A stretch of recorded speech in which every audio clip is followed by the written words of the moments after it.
Bharatiya Janata party की खास पहचान बन चुकी है। गुमराह करने वाले तथ्य रखना, उल्टे सीधे आंकड़े पेश करना। अच्छा, क्या गुमराह किया? बातों को मोड़ देना। उन्होंने कहा 4 लाख करोड़ केंद्र सरकार ने उत्तर प्रदेश को दिया, उत्तर प्रदेश को 1 रुपया नहीं दिया। ये घोषणा तो मोदी जी ने पहले ये भी की थी कि किसानों की आमदनी दुगनी कर दूंगा। हाँ। हुई क्या? नहीं, वो तो 100 स्मार्ट सिटी भी बना रहे थे, बने क्या? वो तो बुलेट ट्रेन भी चला रहे थे, चली क्या? बुलेट डिबेट में आपका स्वागत है। केंद्रीय वित्त मंत्री निर्मला सीतारमण 23 जुलाई 2024 को लगातार अपना 7वां बजट पेश किया। इस बजट में वित्त मंत्री संसद में बड़े बड़े ऐलान किए। मोबाइल फोन सस्ते होंगे, हायर एजुकेशन के लिए 10 लाख का लोन मिलेगा, एनपीएस वात्सल्य लॉन्च की गई है और बिहार के लिए कई बड़ी योजनाओं का ऐलान किया गया है। युवाओं और रोजगार की गारंटी पर फोकस दिखा। साथ ही केंद्र सरकार की तरफ से बिहार और आंध्र प्रदेश को स्पेशल पैकेज दिया गया है। विपक्षी दलों ने मंगलवार को सरकार पर कॉपी पेस्ट और सरकार बचाओ बजट पेश करने का आरोप लगाया और कहा कि इसमें नौजवानों, किसानों तथा विपक्षी दलों के शासन वाले राज्यों की अनदेखी की गई है। कांग्रेस ने कटाक्ष करते हुए कहा कि सरकार को मुख्य विपक्षी दलों का धन्यवाद करना चाहिए, क्योंकि उसने जिस इंटर्नशिप योजना की घोषणा की थी वह इस लोकसभा चुनाव के विपक्षी पार्टी के घोषणा पत्र में किए गए प्रशिक्षुतों के आधार पर वादे पर आधारित है। इन्हीं सारे मुद्दों पर सपा प्रवक्ता राजकुमार भाटी ने बीजेपी प्रवक्ता और एंकर की जबरदस्त धुलाई कर डाली। अंत तक देखिए यह शानदार डिबेट। भाटी जी, सरकार बचाने का बजट आप कह रहे हैं या फिर विपक्ष को एक बार फिर से झटका दे दिया है? आप तो यही उम्मीद में बैठे रहते हैं किसी तरह सरकार गिर जाए, किसी तरह इस सरकार में दरार आ जाए। आज बजट आ गया तो आपने कहा देखो सरकार बचाओ बजट है। ये अच्छी बात है, देश में सरकार गिरनी चाहिए क्या? आइए देखते हैं। ये सरकार की मरहम पट्टी का ही तो बजट है। सरकार को जहाँ जहाँ चोट लगी है वहाँ वहाँ मरहम पट्टी कर रहे हैं। एक शेर से अपनी बात शुरू करता हूँ। आदरणीय उदय प्रताप जी का शेर है कि सभी प्यासों के हिस्से में बराबर मैं नहीं आती, तू साकी कैसी पैमाइश से पैमाना बनाता है। अगर बिहार को आप 59,000 करोड़ दे रहे हैं, उत्तर प्रदेश ने क्या गुनाह किया? उत्तर प्रदेश ने आपको 73 सांसद दिए 2014 में, 62 सांसद दिए 2019 में। 10 साल में मोदी जी के शासनकाल में केंद्र के बजट से एक भी एक्सप्रेसवे, एक भी हाईवे उत्तर प्रदेश में नहीं बना है। जो बने हैं उत्तर प्रदेश के अपने बजट से बने हैं। तो ये जो असमान वितरण है, मुझे अवधेश जी याद दिलाएंगे, मुझे नाम याद नहीं आ रहा, किसी विद्वान ने कहा कि भारत एक अमीर देश है जिसमें गरीब लोग रहते हैं। वजह क्या है? संपत्ति की कमी नहीं है, संपत्ति का वितरण नहीं है। वो कुछ जगह इकट्ठी हो रही है संपत्ति। और अभी लेटेस्ट जो इकोनॉमिक सर्वे आया उसमें बताया गया कि देश की 22% संपत्ति के मालिक 1% लोग हैं और नीचे के 50% लोगों के पास मात्र 15% संपत्ति है। तो ये जो असमान वितरण है, फिर दुष्यंत का शेर अवधेश जी याद आ रहा है कि यहाँ तक आते आते सूख जाती हैं सभी नदियाँ, मुझे मालूम है पानी कहाँ ठहरा हुआ होगा।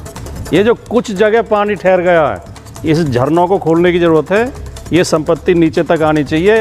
अभी सरकार ने बजट में घोषणा की है कि अगले 5 साल तक फ्री राशन और दिया जाएगा। यानी इन्हें उम्मीद नहीं है अभी भी कि ये 80 करोड़ लोग, इनकी गरीबी दूर हो पाएगी अगले 5 साल में भी। अच्छा, इनके पास कोई विजन नहीं है गरीबी दूर। अच्छा, मैं एक बार उस बात पर आना चाहती हूँ कि यूपी को कुछ नहीं मिला, बिहार को दे दिया और आंध्र प्रदेश को दे दिया। अवधेश जी, ये डिस्कशन इस बजट में, मतलब मुझे ऐसा लगता है जी बजट देश का बजट होता है, लेकिन हम बार बार राज्यवार ये बातें क्यों करते हैं? इसको मिल गया, इसको नहीं मिला। आंध्र प्रदेश और बिहार भी तो देश का हिस्सा है। अगर आज ये इनके साथ होते, अगर नीतीश बाबू आपके साथ होते भाटी जी, तो आप क्या ये कह रहे होते कि बिहार को क्यों दे दिया? अगर बिहार की जरूरत के हिसाब से दिया जाता। अरे जरूरत नहीं है, वैसे तो बीमारू राज्य है, उसे स्पेशल स्टेटस की आप डिमांड करते रहते हैं, आप लोग भी बोलते हैं, लेकिन अब आप कह रहे हैं जरूरत के हिसाब से ज्यादा दे दिया। मैं जरूरत को डिनाई नहीं कर रहा, जरूरत है। तो फिर अगर बिहार की जरूरत के हिसाब से दिया जाता तो मोदी जी 10 साल में कुछ करते। ये इस बार सरकार के सबकी जरूरत है, वजह से दिया गया है। ये राजनीतिक निर्णय है, ये सबकी जरूरत है। अब एक बात बताइए, ये देखिए सबने सबके चेहरे पर मुस्कुराहट थी। देखिए अवधेश जी, जब बजट की शुरुआत हुई और आंध्र बिहार का जिक्र आया तो सब ये चर्चा करने लगे, अरे बिहार को तो मिलना ही था। फिर आंध्र प्रदेश का आ गया, आंध्र प्रदेश को तो मिलना ही था। लेकिन मेरा सवाल दूसरा है, ये अरे हर एक राज्य को उठा कर इन्हें मिला हमें नहीं मिला। भाई देश के हर राज्य को मिलना चाहिए, ऐसा नहीं है यूपी को नहीं मिलना चाहिए, लेकिन यूपी को पिछले 10 सालों में काफी कुछ मिला भी है। यूपी को तो अभी फरवरी में प्राइम मिनिस्टर ने 10 लाख करोड़ के प्रोजेक्ट का जो है और शिलान्यास किया था और दूर से ही हुआ था उत्तर प्रदेश के। अरे भाई आप 19 फरवरी 2014 वो इन्वेस्टमेंट है, वो प्राइवेट कंपनियों अरे भाई तो अरे सुनिए पहले, मोदी जी ने क्या दिया उसमें? 1 रुपया दिया? नहीं, ये बीच में ऐसा है कि क्या उत्तर प्रदेश में जो वाराणसी का डेवलपमेंट है वो प्राइम मिनिस्टर की ओर से, क्या केंद्र की ओर से उसमें सहायता नहीं थी? क्या प्रयागराज में केंद्र की सहायता नहीं थी? क्या अयोध्या जो बन रहा है उसमें, वो चाहे एयरपोर्ट से लेकर, उसमें केंद्र की सहायता नहीं है? उत्तर प्रदेश इस समय देश के विकसित राज्यों में शामिल हो गया है। पहले उत्तर प्रदेश पीछे था। पर कैपिटा इनकम में, जीडीपी में यूपी का स्थान थोड़ा बहुत ऊपर नीचे दूसरे तीसरे स्थान पर होता रहता है। तो यूपी एक स्टेट पर आ गया। दूसरी बात आती है कि ये पहली बार नहीं है, बिहार के बजट का अभी भी मेजर पार्ट सेंटर ही दे रहा है, क्योंकि बिहार की अपनी आय नहीं है। अगर बिहार में विकास के लिए इस समय मान एक्सप्रेस वे चाहिए, 2 एक्सप्रेस वे, और बिहार के पास पैसे अच्छा, नहीं। विवेक जी कह रहे टाइमिंग बड़ा गलत है। विवेक जी ये टाइमिंग गलत इसलिए है कि आपकी कोशिशों को एक और झटका लग गया। बजट का यही पार्ट नहीं ना, एक लाइन है विवेक जी, बजट को आप इंटेग्रिटी में देखिए। सुनिए, मैं इंटीग्रिटी में बता रहा हूँ। हाँ, बताइए। इंडिया अलायंस बड़ा क्लियर है। हाँ। हम अपोजिशन में बैठेंगे, कंस्ट्रक्टिव अपोजिशन करेंगे। जहां जहां आप गलतियां करेंगे, सांप्रदायिकता को फैलाने की कोशिश करेंगे, कॉन्स्टिट्यूशन को का डिफॉल्ट करें, हम खड़े होकर के तो अब आज के इस बजट में कहां कॉन्स्टिट्यूशन का डिफॉल्ट है विवेक जी? आज के इस बजट में भी वही पुराना राग लेकर आ गए आप। मैं जरा भाटी जी के पास जा रही हूँ, वो थोड़ी देर से नहीं, जरा एग्रीकल्चर पर अच्छा आ रही हूँ अवधेश जी। देखिए अब बात हो रही है बजट पर, लेकिन इंटरेस्टिंग ये था कि बजट आने के बाद से बात हो रही थी सियासत की और कुर्सी की और सरकार बचाने की। तो ये बजट वाला डिस्कशन उसमें गायब हो गया भाटी जी। मैंने इसीलिए कहा कि अखिलेश जी ने वो लाइन दी, बाकी सबने वो पकड़ ली। उसके बाद ये बताया जा रहा है ये कॉपी पेस्ट है, ये हमारा बजट है, ये कुर्सी बचाने वाला बजट है। उसके पॉइंट्स पे कोई डिस्कशन नहीं हो रहा है, लेकिन ये जरूर हो रहा है कि कुर्सी बच गई। अखिलेश जी की बात तो सबने इसलिए दोहराई कि सच घटे या बढ़े, सच ना रहे। झूठ की कोई इंतहा ही नहीं। तो अखिलेश जी ने सच बोला, तो सच तो हर परिस्थिति में एक ही रहता है। सूरज तो गर्मी देता है, सूरज ठंड तो देता नहीं है। वो चाहे किसी देश में किसी आदमी से पूछ लो, सब एक ही बात कहेंगे, सूरज की धूप जो गर्म होती है। तो लेकिन अभी गुरु प्रकाश जी जो कह रहे थे, भारतीय जनता पार्टी की खास पहचान बन चुकी है, गुमराह करने वाले तथ्य रखना, उल्टे सीधे आंकड़े पेश करना। अच्छा, क्या गुमराह किया? बातों को मोड़ देना। उन्होंने कहा 4 लाख करोड़ केंद्र सरकार ने उत्तर प्रदेश को दिया, उत्तर प्रदेश को 1 रुपया नहीं दिया। उत्तर प्रदेश को जो टैक्स में प्रदेशों का हिस्सा होता है वही तो मिला है। आर्थिक पैकेज में क्या मिला? आर्थिक पैकेज 1 रुपए का भी दिया है मोदी जी ने। बात उसकी हो रही है, जो हमारा हिस्सा है, जो हमारा। आप पर आरोप लगा रहे हैं, आप पे आरोप लगा रहे हैं, गलत आंकड़ा दे रहे हैं। एक मिनट गुरु प्रकाश जी, वो बता दें, मेरी बात पूरी हो जाए। दूसरी बात जो हम कह रहे हैं, इस बजट में कोई विजन सरकार का ये दिखाई नहीं देता।